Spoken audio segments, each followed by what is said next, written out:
Kahit anong deny niya, malalaman natin yung totoo. Ang mahalaga is yung politiko na nandoon, nakasama ni Maricel sa unit na yon. Eh, ang pangalan, Bongbong Marcos, Bonget. Yun yung importante doon. Natin, magpa-drug test yang bangag na yan. Lahat sila. Gusto kong magpa-drug test sila. Gusto ko ipakita sa lahat ng loyalista, sa lahat ng taong bayan, sa buong Pilipinas at sa buong mundo, na yung presidente natin ay talagang bangag. Ito nga mga kababayan, bago natin ituloy ang video na ito, kung bago ka lang sa aking YouTube channel baka pwede makahingi ng like at subscribe at click mo na rin ang notification bell para updated ka sa aking nilalabas na bagong video. Salamat po. Question, will the Senate hearing, third Senate hearing on the PIDEA leaks scheduled on Monday sa, ano ba ngayon? Anong date ngayon? 10, 11, 12, sa 13. May 13, is it enough? Or there will be another hearing? So maglabasan yan, exciting yung 13, baka sasabihin ng mga senador na iba, Your Honor, I move to terminate this hearing, and then second demotion yung yung isa, o de paano gagawin. Pero siya pa rin na mag-rule, si Bato. So tingnan natin, so kung ano ang gagawin ni Bato. Ang issue pa rin napipilit nila is yung leaks, no? Yung leak ng But you have to weigh kung tamang mali yung mag-leak ka ng information, lalo na kung confidential yung information. Pero when the information is about or has something to do with national security, the future of the country, yung veracity ng laman ng information outweigh yung pagkakamali na nilabas yung informasyon. In fact, yung naglabas ng informasyon should be considered patriot pa nga kasi nilalabas Ayaw niya, kung sino man yung naglalabas niyan, ayaw niya na ang Pilipinas ay malulon sa bangag na presidente. Kasi yun yung impormasyon, bangag ang presidente. So yun yung mahalaga. Hindi natin dapat pigilan yon. Dapat nga iparinig sa taong bayan. Now, to be strict about it, no, mali ang paglabas ng impormasyon na labeled na kunyari confidential, secret, top secret. Pero specifically for this instance, for this example, alam natin kung ano yung nilabas. Hindi kagaya nung kunyari ang pinag-uusapan nilabas mo yung strategy ng armed forces natin on how to operate sa West Philippine Sea. Iba yun. So, we should act accordingly doon sa the act of doing, no? The act na nilabas yung informasyon. And what information ang pinag-uusapan natin. Yung nilabas na informasyon, ang pinag-uusapan natin, hindi si Maricel.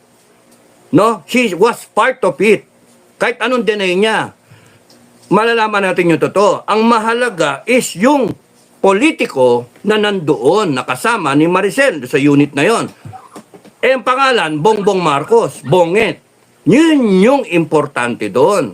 Now, whether or not, number one, whether na totoo yun, he was a sitting senator that time, noong 2012 na yon, March, no? 2012. That is an important piece of information. Sitting senator ka, nagko-cocaine ka. Ano yun?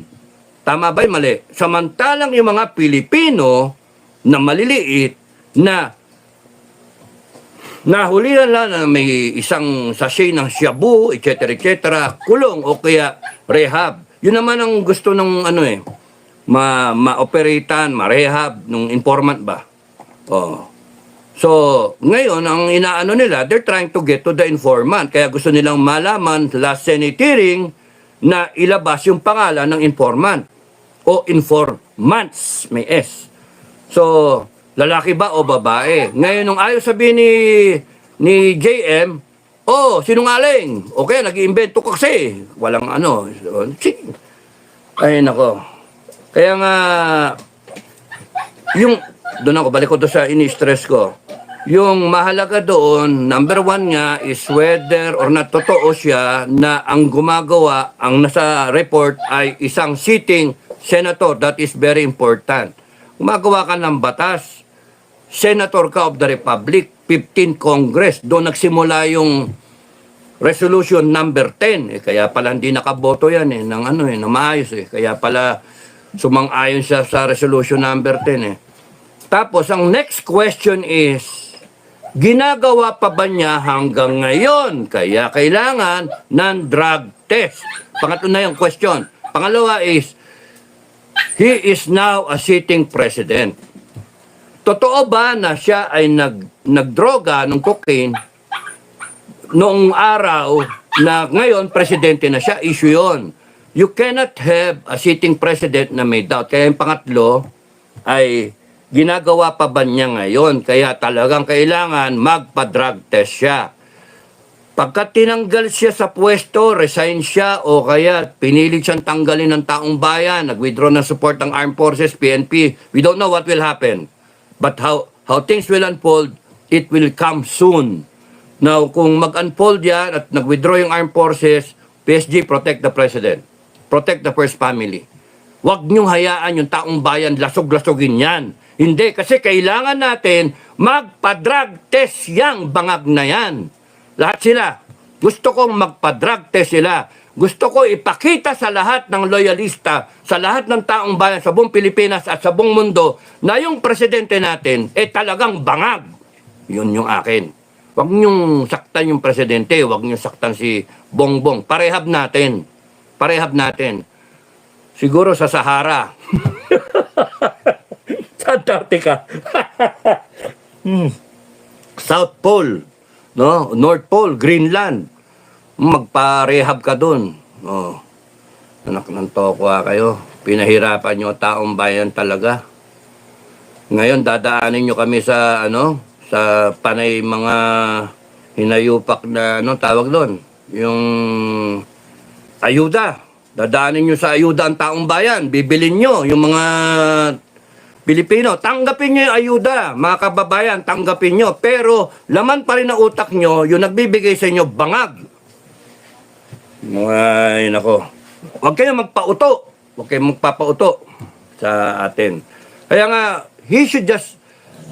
BBM should just take the drug test. Ganun lang kasimple. Hindi yung pipigilin ninyo yung Senado, bibilin nyo yung mga senador. Sasabihin nyo sinungaling itong si JM, professional liar. What does that make you? Presidente ka ng Pilipinas, tapos bababaan mo itong Senate hearing? Ano ba yan? Presidente ka. Magsasalita ka ng sasabihin mong professional liar. Ikaw, ano ka? Nangako kang 20 yung bigas nako.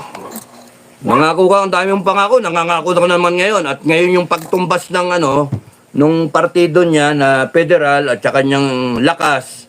Sige lang, mag-combine kayong lahat. Alam niyo yung kaka-delay nitong mga nangyayari. Delay. Papunta na tayong June 30, isa't kalahating buwan na lang. Isa't kalahating buwan na lang. Kaya mga critical dyan, yung June, no?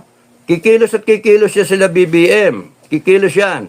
Sinisimula na nga Nag-ano na nga sila na parang magkaroon ng may destabilization. Nagsasalita na yung kalyado nila si Trillanes. Ay, pagka tumakbo huwag niyo iboboto Mga hibang yung boboto kay Trillanes. Huwag niyo na iboto. Sorry, Mayman, Sorry, Sunny. Pero, you're not fit to become a senator. Sorry.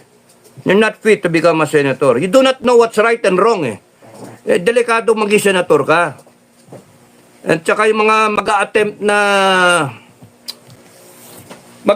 I promise you, mga kabrigada, I'll come out with a list ng my list. Hindi yung pag titignan ko pa rin yung mga i-endorso ni BBM, pero definitely parang ayoko na diyan kahit malaman mo lang in-endorse nung BBM.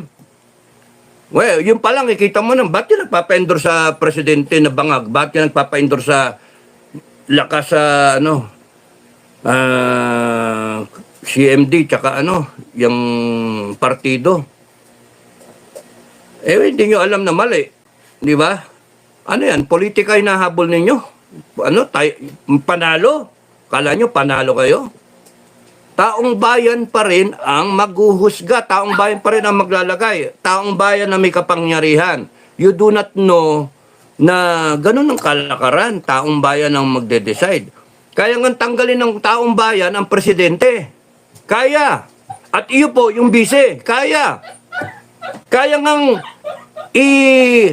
i-compel ng, for lack of a better word, i-compel o kaya i-inspire ang armed forces at ang PNP, lahat sila, kayang i-inspire ng taong bayan na pumanig sa kanila at pababain ang presidente. That's how strong the people of the Philippines is.